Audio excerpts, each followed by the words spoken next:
one. Joining us right now, it's amazing that he's even able to sit down and stare into the camera because he's literally walking around on fire right now, burning everything around him.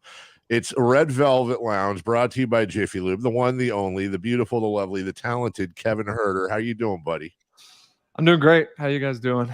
It's been a little bit of a better week than I would say the one from the week before. So all vibes are good right now.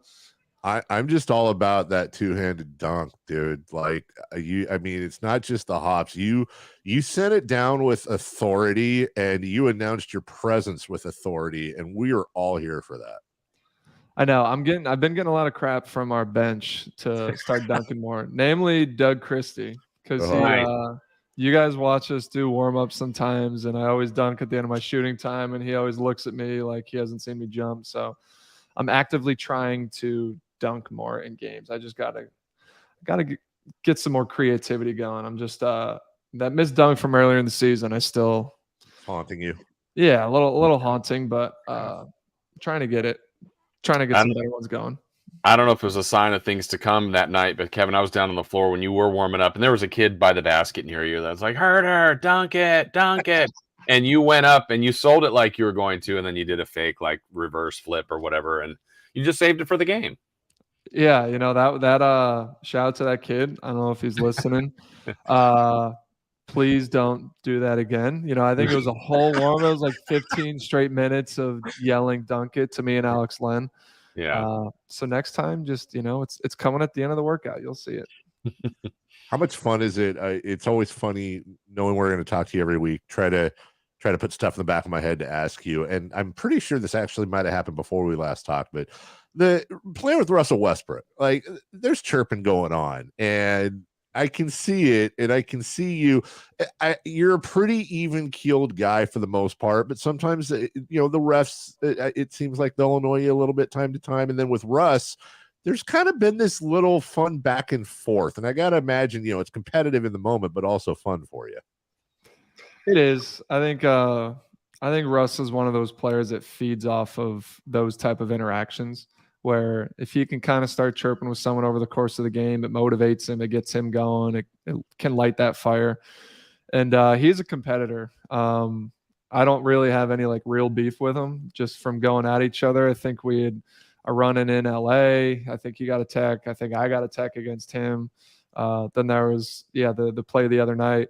But I try not to feed into it. It's kind of players like himself and Pat Bev and like the Dylan Brooks of the world, where I think they try to poke you, push your buttons a little bit just to get you to respond, just to get themselves going. So Russ is a competitor. I let Fox do the talking most of the time, and I just try to play. You said the team gave you, the bench has been giving you a little grief about dunking. What did you and the bench and everyone else say to Harrison after he gets a technical? I mean, for Harrison to get one, Dave and I think put an over-under on a half, whether or not Keegan would get one in his career. But between those two, it's so rare. What did you guys say to Harrison after he got his tee? Absolutely loved it. You kidding me? I had a conversation with Harrison earlier in the year because, in my opinion, outside of I wouldn't say this. Outside of Fox gets fouled like every possession. It feels like Domas gets fouled almost every possession. So outside of those two, it feels like Harrison gets fouled a lot when he's going to the rim. And Harrison gets a lot of calls. So it's not like it's every night he's getting this or that. But there's been plenty of plays throughout the season where I felt like he definitely could have complained a lot more than he did. And so it was after the game, I think I asked him, this was way early in the season, like, do you have any texts like in your career? Like, I've never seen you get a tech. I've never seen you get upset. He is a very calm way of going and talking to the refs, but it's like his tone when he's talking to him, it's like I'm going to make you feel like an idiot because I know you just missed that call. So it's like, hey, you didn't see him completely smack me across my arm right there, right in front of you. And he'll like go up and have those type of interactions with the ref where it's like, you can't tee him up for it, but the ref is just like, you know, Harrison, no, I didn't see it.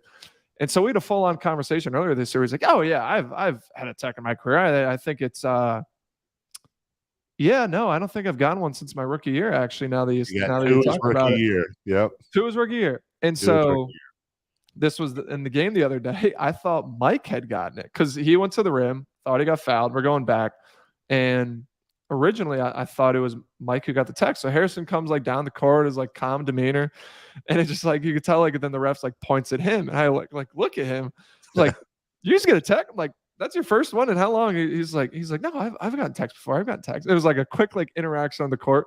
So I'd like to say that I'll take credit, long story short, for his technical foul.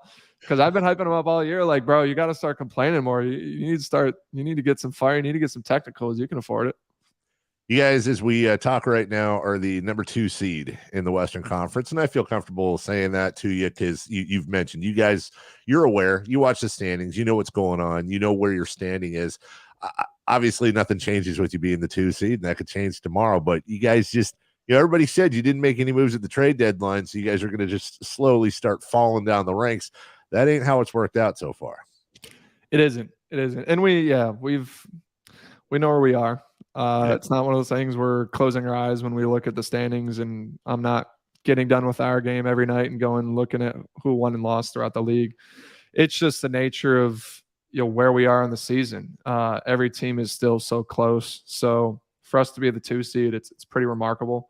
I know that coming out of the All-Star break, obviously I think we're 7-1 over maybe 7-2. I don't know what it is over our last 9-ish, 10-ish games. So we've come out of the All-Star break how we wanted to. Honestly, it was something that we talked about. We can't relax. We had put together a really good 2/3 of the season up to that point, and we needed to come out and continue to stack wins, especially on the road.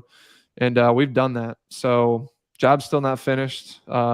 Memphis is obviously going through some things right now with Ja out. It's a really good opportunity for us to obviously make up ground on them, but now try to separate ourselves from them a little bit, separate ourselves from Phoenix and Golden State, who are right behind them.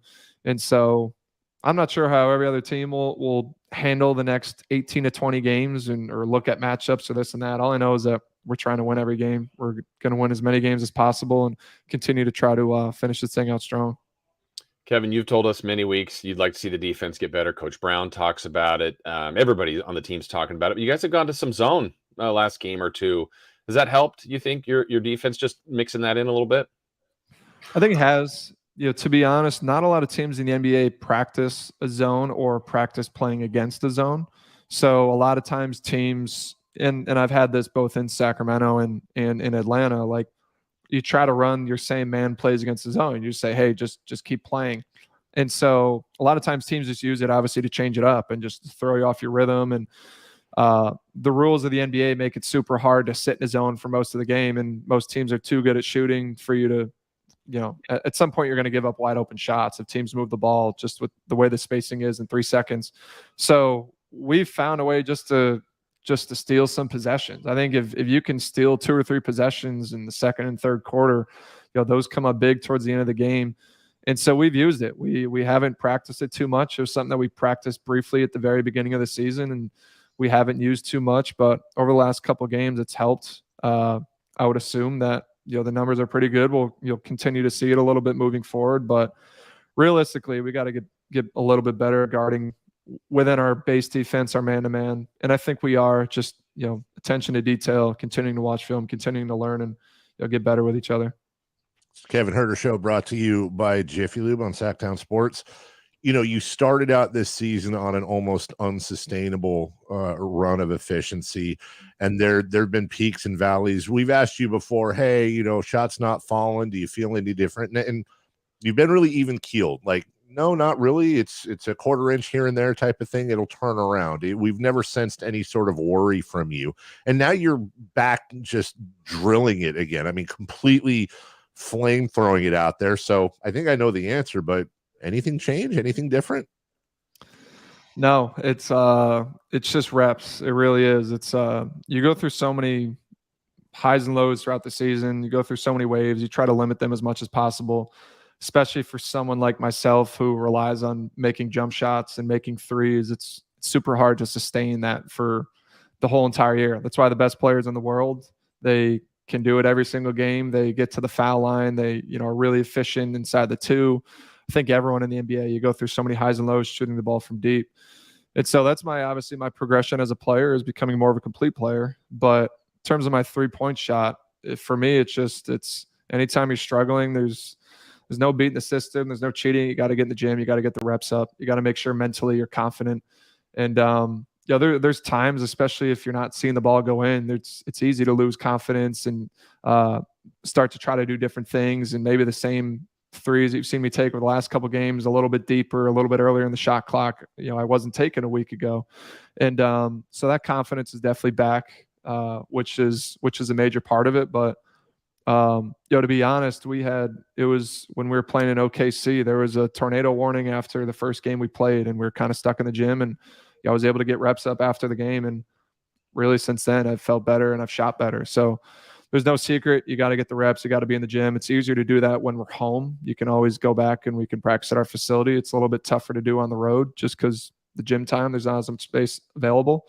And we've been on the road a lot for the past month. So anytime we're playing at home, it's always better for me. I know Coach Brown said publicly that he challenged you to get just like a few more rebounds from you per game. Last game, you did that. You had a ton of assists. And to Dave's point, I mean, you were on fire from the first shot. You took a deep three and just never cooled off. Did that feel like one of your most well-balanced, well-rounded, with deflections too, defensive game or overall game? Yeah, it probably was. Mike, he's doing that all year, just continuing to challenge us. It's something we all got to do. Obviously, it's Domas eats so many rebounds. I think we take it for granted sometimes. Maybe I leak out a little too much and I'll box out my guy. So similar to defense, you just got to refocus, continue to do the little things, and myself, obviously got to help us out on that end of the court. I can't be playing as much as I do and not have rebounds. So definitely focus for me last game, just trying to get in the mix, and something I'll continue to try to do moving forward. Big game tonight, national TV, TNT against the Knicks. Kings fans have been screaming to get on national TV, and they flexed you guys in. Is there anything extra? I know the Knicks are, that's basketball mecca, and the Knicks are the Knicks. But for you, being from back there, is there anything extra when you play those guys? Not on the road, not out here. Yeah. Definitely is when I go back home, just with how many people usually go to those games. But the Knicks are playing well. They I think they won 9 in a row. They lost to Charlotte on kind of probably for them a trap game. They're about to start a road trip, a team that's in the bottom of the East, and they're looking ahead of it. And it's the NBA. You obviously have to be ready to play every night. So they're a really good team. They've been playing super well. It's going to be a tough matchup for us. They're a big team. They're physical. They play defense. Obviously I'm really confident in our group. So it'll be a good test. Obviously you can look at standings and figure out who seems to be playing the best, but sometimes teams play you better than others. As you've gone through this season, just in your own opinion, who's been a team that's just kind of bothered your style, bothered the team style the most? It's a good question. I think that home game we played the Raptors, Toronto, I think they definitely bothered us. I think Van Vliet, he did play, but just their size, their length, their physicality, our offense, as everyone knows, is so important for us to get movement and flow. And anytime that teams aren't physical and they let us play, and we can back cut and we can slip and we can run off screens, like we're going to light you up, and we can get to shots and we can get to second shots. And the Raptors just did a really good job of taking us out of a lot of what we do. But really outside of them, we haven't played Boston in a while. Boston is also switching defense. That is going to be challenging. Milwaukee's a really good defense. We have both of them coming up here at home. Both of them are going to be obviously problematic, but we try to, for the most part, worry about ourselves, our movement. There's a lot of teams in the NBA that, especially during the regular season, they don't want to guard us, and they don't want to guard our pace for as long as a 48-minute game is. We play at a super fast pace in the half court and the full court. You can game plan against it, but until you're out there guarding it, it's a whole different ball game. So we just got to continue to worry about only ourselves. Kevin Huerter Show brought to you by Jiffy Lube. Wrapping up, last question. Obviously we watch the whole team, Kevin, but visiting with you every week, sometimes I'll pick up on things or think I'm picking up on something. I don't know if you ever played NBA Jam. Guy makes 3 in a row. He turns on fire. Or if you played Mario Brothers, guy eats the star. He's invincible. I've noticed with you, and maybe this is just me reading into it, that early in the game, if you feel, or in the game itself, if you feel like you've got it going, it's almost like there's an extra, not pep to your step, but like Malik Monk is a walking heat check, like does not lack confidence. Shooters are like that. Do you ever feel in game like I've got it going, not in a selfish way, but get me the ball because I'm stroking it right now? For sure. Absolutely. I think you're due a heat check. You hit 2 or 3 in a row, you're due for a miss at some point. Yeah. But I also think like in a lot of ways too, me hunting shots, especially when I'm hot, like truly does open up offense for everybody else. And the attention that, I garner from other defenses. We watch it in film all the time. Like there's been so many times this year, guys setting pin downs for me that their man helps out briefly, they slip, and we get a wide open layup or a dunk at the rim. And a lot of it is just the movement of myself or Malik or Keegan, the shooters that we have on our team. And so anytime that if I get hot and I kind of start chasing the ball and other teams can feel that I'm chasing the ball and they're trying to keep me from touching it, that only opens things up for everybody else. So I think in a lot of ways, my movement, my confidence, obviously when I'm making shots, the shot making when they're going in is a big part of our offense. So it's something I got to continue to do. All right. Well, big game tonight, big challenge, but you guys are up for it in front of a rabid Golden One Center TNT game, and the fans are going to be extra hype tonight. Good luck. As always, appreciate you coming on, and we'll talk to you in a week, my man. Thank you. I got to give one shout out before the Clipper game. I went and picked my sister up from the airport, and the wonderful airport crew there did not kick me out of my spot in the front row. And they said the only thing they ask in return is a shout out on the Kevin Huerter Show, because they listen every morning. So shout out to the airport crew at Sacramento Airport. Appreciate you guys. Hopefully next time when they're picking people up, you guys let me hang out again. So shout out to the airport crew. Yes. Not shout out crew. Airport security crew outside on the curb. Specifics.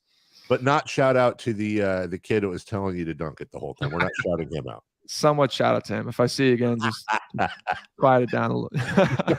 Right down, kid. Yeah. All right, my man. Well, good luck tonight. We'll talk to you next week. Thank you, guys.